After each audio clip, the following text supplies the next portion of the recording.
شافع محشر صلی اللہ علیہ وسلم کی سفارش میری امت کے لیے ایک بہت بڑا اعزاز ہے، شرف ہے کہ رسول اللہ صلی اللہ علیہ وسلم اپنی امت کے لیے سفارش فرمائیں۔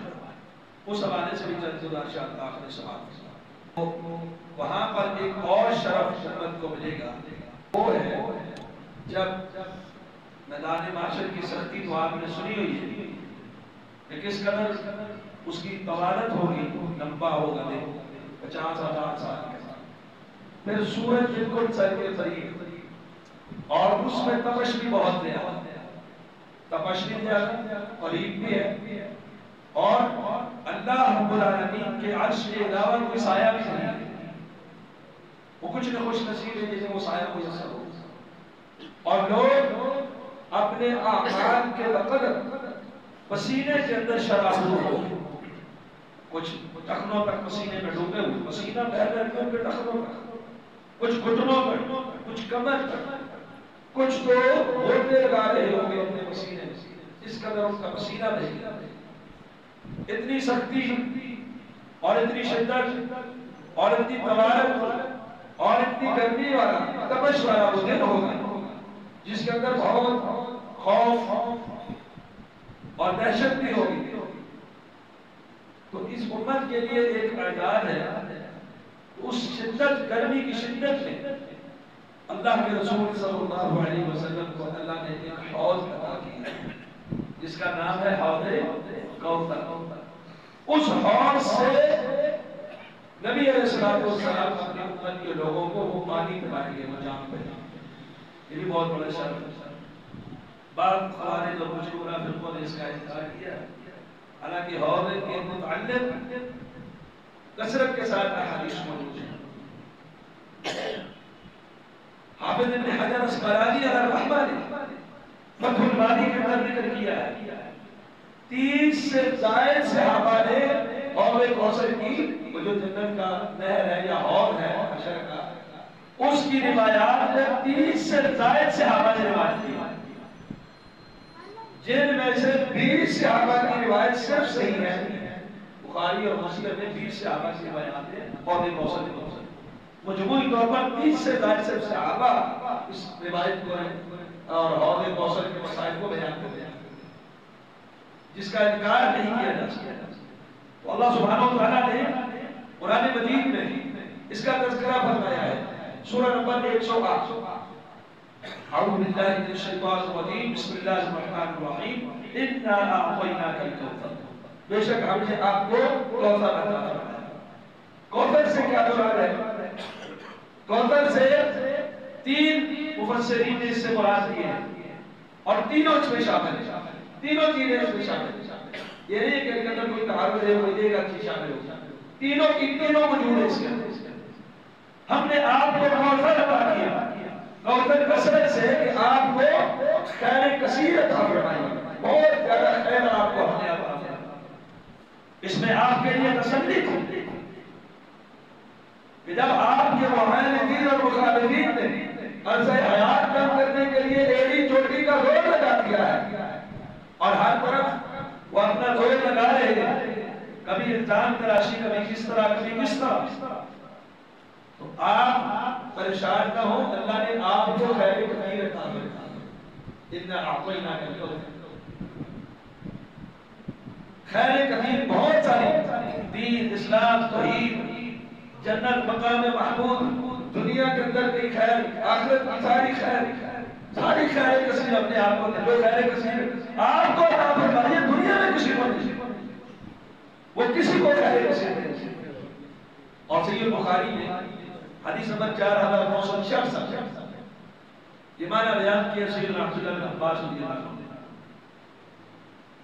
کہ سعید بن جبیر رحمہ اللہ فرماتے ہیں سیدنا عبداللہ بن عباس رضی اللہ تعالی عنہ سے سوال ہوا کہ یہ کوثر انا اعطیناک الکوثر، کہ آپ کو کوثر عطا کی ہے، خیر کثیر، کثرت کی خیر کی کثرت عطا کی، یہ کیا ہے؟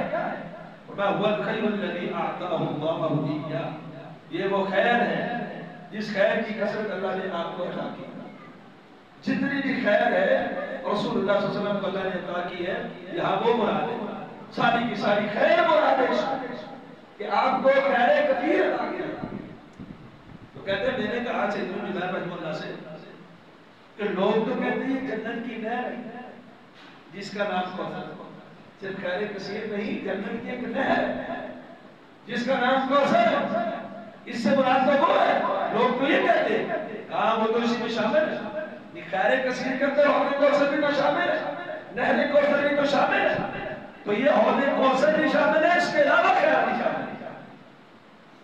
اور دوسرا میں نے کیا حوض کا. دو طرح کے کوثر ہے رسول اللہ صلی اللہ علیہ وسلم. ایک اصل کوثر جو ہے وہ جنت کی نہر ہے، رسول اللہ صلی اللہ علیہ وسلم کی ہے. اور اسی نہر سے دو نالے، دو پر نالے اس حوض کے اندر گرتے ہیں جہاں پانی جمع ہوتا ہے، وہ حشر کے میدان میں ہوگا. وہ بھی حوض کوثر ہے جس کی اثر اور منبع پیچھے جنت کی وہی پہلی کوثر ہے. اس کا پانی اس حوض کے اندر آتا ہے. اس حوض پہ رسول اللہ صلی اللہ علیہ وسلم اپنی امت کا انتظار کریں گے اور اپنی امت کو جامع کوثر دلائیں گے. سیدنا انس بن مالک رضی اللہ عنہ فرماتے ہیں، جامع صحیح مسلم میں حدیث نمبر ہے 400، کہتے ہیں مسجد کے اندر ایک دفعہ رسول اللہ صلی اللہ علیہ وسلم ہمارے درمیان موجود تھے اور آپ پر اونگ کی کیفیت طاری ہوگا. آپ سو اونگ میں چلے گئے. پھر کچھ دیر بعد آپ جب اٹھے تو آپ مسکرائے، مسکراتے ہوئے چہرے کے ساتھ چہرہ قرآن کی کھلا اٹھا اور مسکرا رہے اور مسکراتے ہوئے اٹھتے. ہم نے پوچھا اللہ کے رسول آج آپ مسکراتے ہوئے اٹھے، بات کیا ہے؟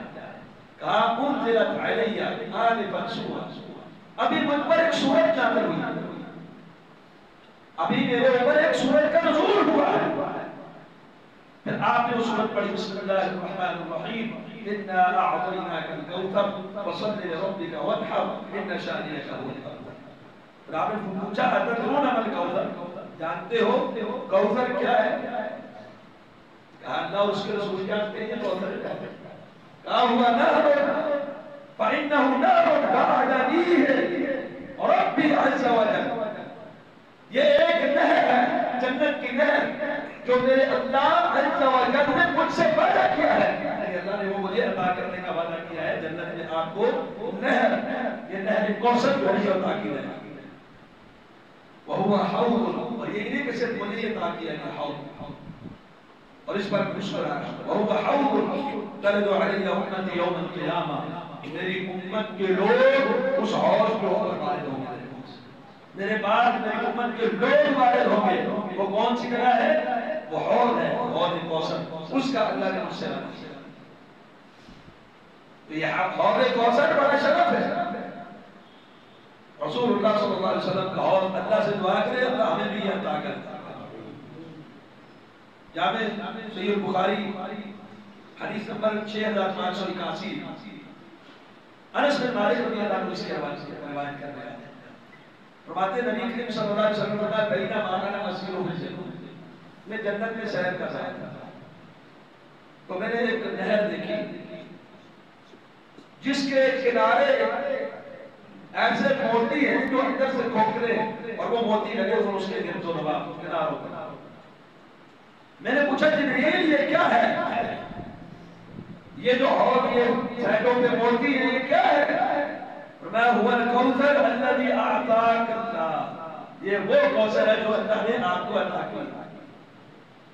اللہ کے رسول صلی اللہ علیہ وسلم کو وہ سیر کرائی جنت کی، وہ کوثر دکھائی دی. ایک کوثر وہ ہے جو جنت کے اندر ہے، جو رسول اللہ صلی اللہ علیہ وسلم کو عطا کیا. اور ایک حوض کوثر ہے جو محشر کے میدان میں لگے گا، جس کا اصل مقصد جنت کی وہی نہر ہے. جامع صحیح مسلم میں حدیث نمبر 2300 ہے. ابو ذر رضی اللہ تعالیٰ عنہ روایت کرتے ہیں، کہتے ہیں میں نے سوال کیا اللہ کے رسول اس حوض کے برتن کیسے ہوں، اس حوض کے برتن کیسے ہوں؟ رسول اللہ صلی اللہ علیہ وسلم نے فرمایا والذی نفس محمد صلی اللہ علیہ وسلم بیدہ، اس ذات کی قسم ہے کہ محمد صلی اللہ علیہ وسلم کا نفس جان اس ذات کے ہاتھ میں ہے. لآنیتہ اکثر من عدد نجوم السماء،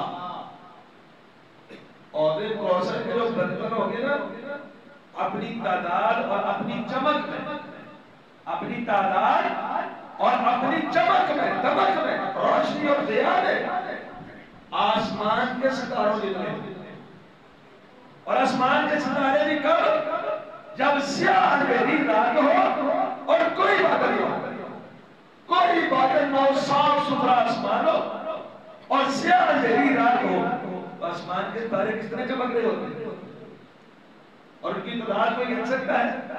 فرمایا جنت میں جو وہ حور ہوگا اس کے برتنوں کی چمک اور اس کے برتنوں کی تعداد جو ہے وہ آسمان جب رات میں اندھیری ہو اور کسی قسم کا کوئی بادل نہ ہو اس جیسے ہو۔ اور اس میں دو پردانے جنت کی نہر سے گر رہی ہوں، وہ دو پردانے ہیں جنت کی نہر کوثر سے اس حوض کے اندر گر رہے ہیں۔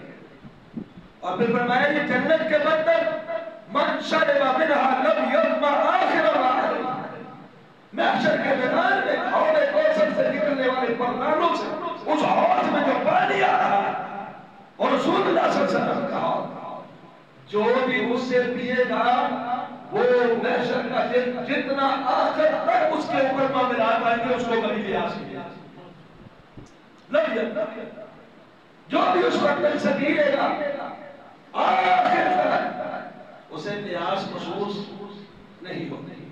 آپ صلی اللہ علیہ وسلم نے فرمایا ماء اشد بیاض من اللبن، جانتے ہو اس کا پانی کیسا ہے؟ یہ دودھ سے زیادہ سفید، احلی من العسل، اور شہد سے زیادہ میٹھا، شہد سے زیادہ میٹھا، دودھ سے زیادہ سفید، یہ اس کا پانی ہوگا۔ اور اسی روایت جامع صحیح بخاری حدیث نمبر 6579 نبی کریم صلی اللہ علیہ وسلم نے فرمایا حوضی وسیرۃ شہر، میرے حوض کی جو وسعت ہے اس کی لمبائی اور اس کی چوڑائی برابر ہے۔ حوض مربع شکل کا ہے، جتنی اس کی چوڑائی ہے اتنی اس کی لمبائی ہے، لیکن یہ ہے کہ نہیں؟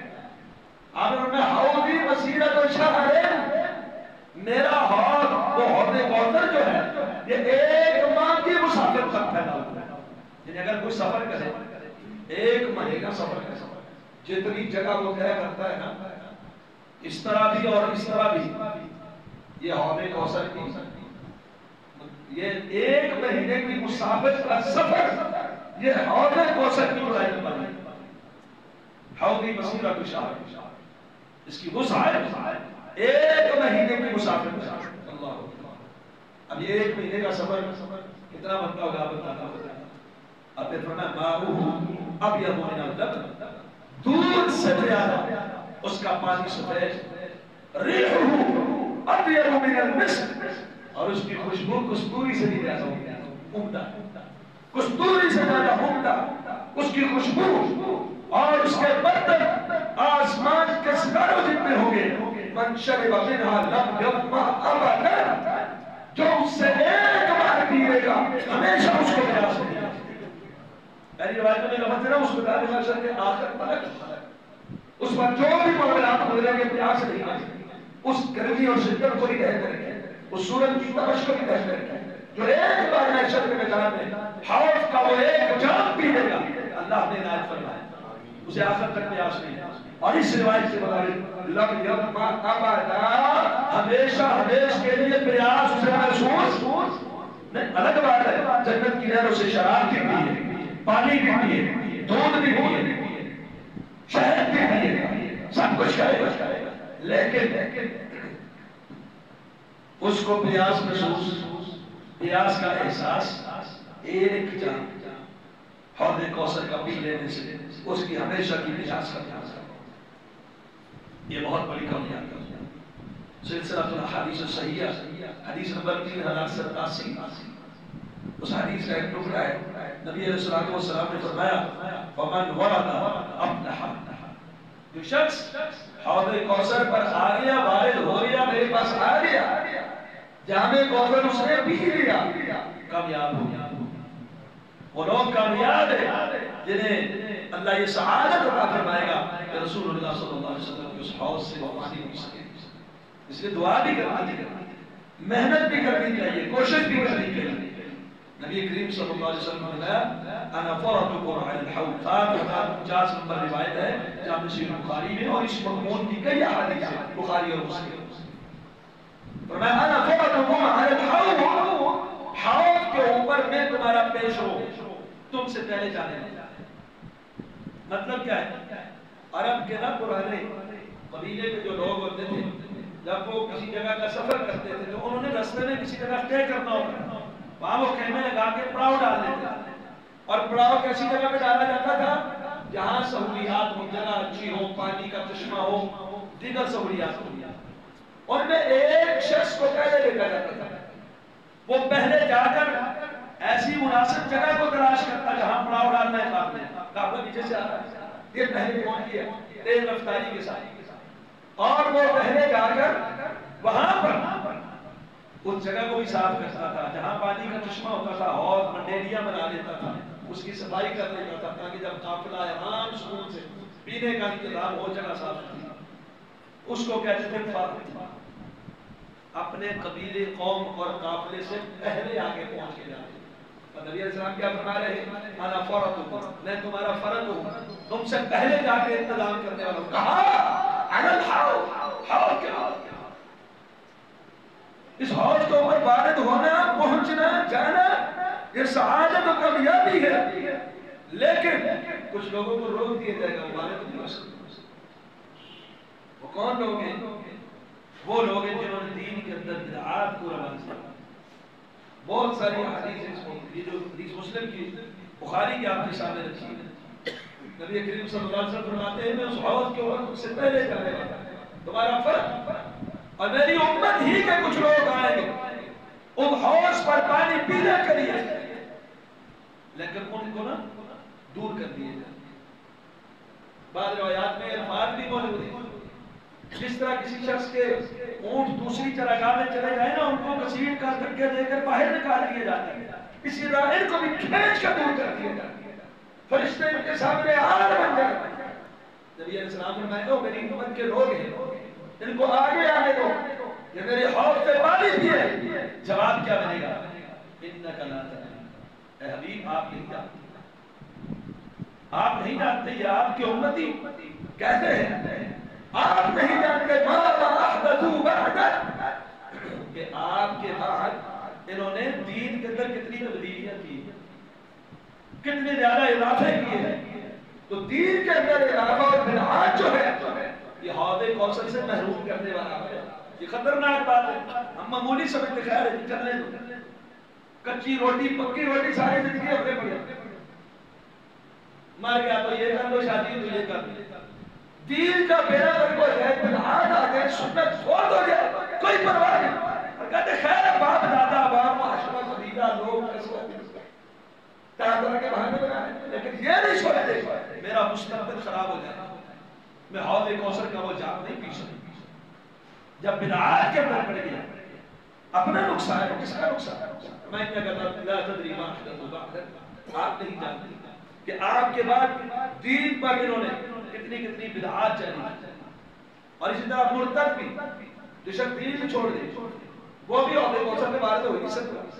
مرتد تو ویسے مسلمان تو نہیں تھا، ختم ہو جاتا. ایک روایت میں یہ الفاظ نہیں کہ یہ اپنے الٹے پاؤں کے بعد پیچھے ہٹ گئے، دین کو انہوں نے اکثر چھوڑ دیا تھا، اس لیے یہ آپ کے حوض میں وارد نہیں ہو سکتے. کافر بھی نہیں ہو سکتے، مشرک بھی نہیں ہو سکتے، مرتد بھی نہیں ہو سکتے، اہل بدعت بھی نہیں ہو سکتے. اور اس کے مقابلے میں سنت پر عمل کرنے والے لوگ حوض کوثر جنہوں نے ہر معاملے میں، عبادات اور معاملات میں رسول کائنات صلی اللہ علیہ وسلم کی سنت کو اولین ترجیح دی ہے، یہ لوگ حوض کوثر پر وارد ہو. وگرنہ معاملہ بڑا خطرناک ہے. امام احمد نے مسند کے اندر روایت کیا ہے، 14441 نمبر روایت ہے. سیدنا کعب بن عجرہ رضی اللہ تعالی عنہ سے رسول اللہ صلی اللہ علیہ وسلم فرماتے ہیں اعاذک اللہ من امارت السفہاء، اے کعب بے وقوفوں کی حکومت سے میں تجھے اللہ کی پناہ دیتا ہوں. غور کیجئے گا یہ بھی ہمارے کتنے معاملات حل کر دے گی. کہ میں بے وقوفوں کی حکومت سے تجھے پناہ میں دیتا ہوں، ایسا نہ ہو کہ بے وقوفوں کی حکومت تیرے اوپر آ جائے۔ کہا اللہ کے رسول بے وقوفوں کی عمارت کیا ہے؟ آپ نے فرمایا ایسے لوگ آ جائیں، حکومت کی بات ڈور ایسے لوگوں کے ہاتھ میں آ جائے گی، لا یقتلون بہدی، میری سنت میری ہدایت میرے طریقے کی ابتدا نہیں کرتی۔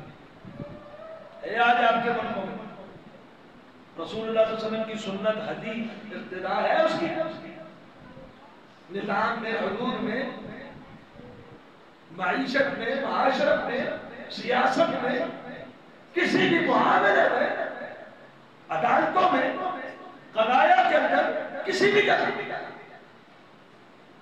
نظام ہمارا یہودیوں والا سونی، سیاست ہماری جو انگریز ہمیں دے کے گیا، عدالتوں میں قانون حدود اللہ کا نفاذ ہم نے چھوڑ کے، قصاص اور حدود کو چھوڑ کے وہی قانون اپنائے جو گورے نے کہا ایسے لوگ آ جائے کہ لا یقتلون بہدی، میری ہدایت اور میری رہنمائی کی ابتدا نہیں کریں گے، ولا یستنون بسنتی، اور میری سنت کے اوپر بھی عمل نہیں کریں گے، وہ میری سنت کو نہیں اپنائیں گے، سنت پر چلنے والے نہیں ہوں گے۔ اب آگے رعایا کی بات ہے، ومن صدقہم بکذبہ، اگر آپ قدم پھونک پھونک کے رکھنا پڑتا ہے، فمن صدقہم بکذبہم وأعانہم علی ظلمہم، جو لوگ ان کے جھوٹ پر بھی ان کی تصدیق کرتے ہیں۔ آپ کا حکمران سنت کی ابتدا نہ کرنے والا اگر جھوٹ بولے، آپ پھر بھی اس کے حامی ہو جائیں، اس کی حمایت کریں، جھوٹ پر بھی اس کے ساتھ کھڑے ہو جائیں اور ان کی تصدیق کریں۔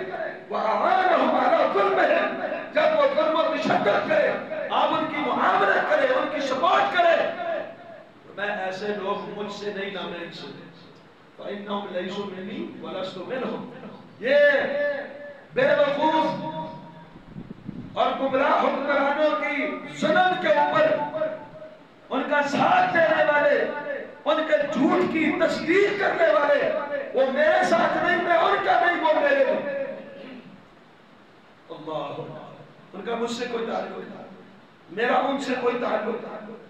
اور پھر اگلی بات میں وَلَا يَرِدُوا عَلَيَّ الْحَوْض، یہ لوگ میرے حوض پر نہیں آئے، ان کو بھی حوض کوثر سے روک دیے۔ اور جو لوگ ان کی ظلم کے اوپر معاملت نہ کرتے ہو، ان کے جھوٹ کی تصدیق نہ کرتے ہو، یہ لوگ میرے حوض پر بات۔ اسی لیے آج ہم نے بھی یہی کام شروع کر دیا، تعصب، اور اس قدر تعصب جو ہماری پارٹی کا ہے وہی بالکل سچ ہے، جو دوسرے کی پارٹی کا ہے وہ بالکل گمراہ ہے، اس کا جھوٹ بھی اور سچ بھی برا، اور اپنا جھوٹ اور سچ دونوں اچھے۔ یہ رویہ اور یہ ماہیات درست نہیں ہے، سچ کے اوپر ساتھ دے، جھوٹ کے اوپر اس کا کبھی ساتھ دے، کبھی کسی کے جھوٹ پر اس کی تصدیق نہ کرے، کسی کے ظلم میں اس کی معاملت نہ کرے، چاہے وہ کوئی بھی ہو، کیسا بھی ہو، کس طرح کا بھی لیڈر۔ اور یہ جو تعصبات اور یہ پارٹی بازی اور جس میں اس ایک انتہا کو پہنچ جانا کہ ہمیں اچھا برا دکھائی نہ دے، یہ تعصب ہمارے ایمان عقیدے کو بھی خراب کر دیتا ہے۔ اسی لیے نبی علیہ السلام فرماتے ہیں یہ جو بے وقوف حکمران ہیں، ان کے ظلم کے اوپر ان کے محاورے اور ان کے جھوٹ پر ان کے تصدیق کرنے والے لوگ میرے حوض کوثر پر وارد نہیں ہو پائے۔ اللہ اکبر۔ ایک عمل ہے بڑا آسان، بڑا ہی آسان ہے اور بڑا عام بھی ہے، روزانہ آپ کرتے ہیں، یہ عمل بھی حوض کوثر پر وارد ہونے کے لیے ایک بہترین عمل ہے۔ جیسا کہ کئی احادیث ہیں، صحیح مسلم حدیث نمبر 247 ہے، نبی کریم صلی اللہ علیہ وسلم سے پوچھا گیا کہ اے اللہ کے رسول صلی اللہ علیہ وسلم، حشر کا میدان ہے اور امتوں کی کثرت، امتیں ہیں، بڑے لوگ ہیں، آپ اپنے امتیوں کو پہچانیں گے کیسے؟ کئی طرح کی حدیث اس بات، تو نبی کریم صلی اللہ علیہ وسلم نے فرمایا کہ میری امت کی نشانی یہ ہوگی غرًا محجلین من اثر الوضوء، ان کے آدائے وضو چمک رہے ہوں گے اور اس کی وجہ سے میں ان کو پہچان ہوں۔ یہ جو وضو کرتے ہیں نا نماز کے لیے، یہ وضو اتنا بہترین عمل ہے، یہ وضو کرنا بہت اس کے بڑے فوائد ہیں، لیکن اس میں ایک سب سے بڑا فائدہ کیا ہے؟ قیامت والا دن ہوگا، یہ چہرہ، یہ بازو، یہ پاؤں، یہ چمک رہے ہوں گے، اور رسول اکرم صلی اللہ علیہ وسلم پہچان لیں گے یہ شخص میرا امتی ہے، اس کے آدھائی کو چمک گے۔ آپ اندازہ لگائیں ان لوگوں کا جو لوگ نماز ہی نہیں پڑھتے، وہ کہتے ہیں ہم بھی امتی ہیں، ہم بھی امتی ہیں، کیا یہ حوض کوثر کا پانی پی پائیں گے؟ جب میدان محشر رسول اللہ صلی اللہ علیہ وسلم اپنے امتیوں کو پہچان رہے، جس کا چہرہ چمک رہا ہے، بازو چمک رہے ہیں، پاؤں چمک رہے ہیں، یہ وضو کی وجہ سے ادائے وضو چمک رہے، پہچان رہی ہے میرا امتی ہے، یہ وضو کرنے والا میرا امتی ہے، لیکن ایک شخص وضو ہی نہیں کرتا، نماز نہیں پڑھتا تو وضو کیسے کرے گا؟ اور اگر نماز نہیں پڑھتا وضو کرتا بھی ہے تو اس کے وضو کا کیا کوئی فائدہ ہے؟ تو بے نمازی شخص کو اگر اور ابھی جوڑی میں بات سمجھ نہیں آتی ہے، اتنی بات سمجھ ہے کہ حوض کوثر کا وہ جام پینے سے محروم ہے۔ جو شخص بے نمازی ہے، جو بے نمازی ہے وہ بے وضو ہے، جو بے وضو ہے وہ حوض کوثر کا جام پی سکتا نہیں۔ اور جو لوگ وضو میں احتیاط نہیں کرتے، ایڑیاں خشک ہیں تب بھی کہا بھائی آقا دنیا میں چہرہ خشک، بازو خشک، کئی پاؤں دھوتے ہی نہیں، کہتے پاؤں دھونے کا ضرورت ہی نہیں۔ ہمیں خیال کرنا چاہیے وضو سنت کے مطابق جب ہوگا تو یہ قیامت والے دن جام کوثر پینے کا سبب بن جائے گا۔ جب وضو نہ ہو یا وضو سنت کے مطابق نہ ہو، یہ ہماری سفیدی اور چمن کا باعث نہیں بن سکتا۔ جب وضو سفیدی اور چمن کا باعث نہ بنا تو حوض کوثر میں باعث نہیں بن سکتا۔ اس لیے بہترین اور اچھے طریقے کے ساتھ وضو کیا، اچھے طریقے کے ساتھ، اور 5 وقت نماز پڑھیں۔ یہ وضو لا يحافظ على الوضوء الا مؤمن، وضو کی محافظت کرنے والا مومن ہوتا ہے، ایمان کی نشانی ہے۔ اس کا سب سے بہترین اور بڑا فائدہ یہ ہے، وضو کرتا ہے، نماز پڑھ کے فریضہ ادا کرتا ہے، کل قیامت والے دن یہ اس کا تعارف ہوگا، یہ اس کا امتحان ہوگا، جس سے پتہ چلے گا کہ یہ رسول اللہ صلی اللہ علیہ وسلم کا امتی ہے، اور جس کا ایک کارڈ ہے جس کی وجہ سے آپ کو حوض کوثر کے اوپر جانے دیا جائے گا، ورنہ حوض کوثر کے سامنے پابندی ہے، جانے نہیں دیا جائے گا۔ اور بھی کئی اعمال ہیں، اللہ سے دعا ہے اللہ ہمیں عمل صالح کرنے کی توفیق عطا فرمائے، اللہ ہمیں بھی رسول اللہ صلی اللہ علیہ وسلم کی شفاعت کا مستحق بنائے، اور حوض کوثر کا وہ جام ہمارے نصیب میں کر دے۔ قبول قولی ھذا استغفر اللہ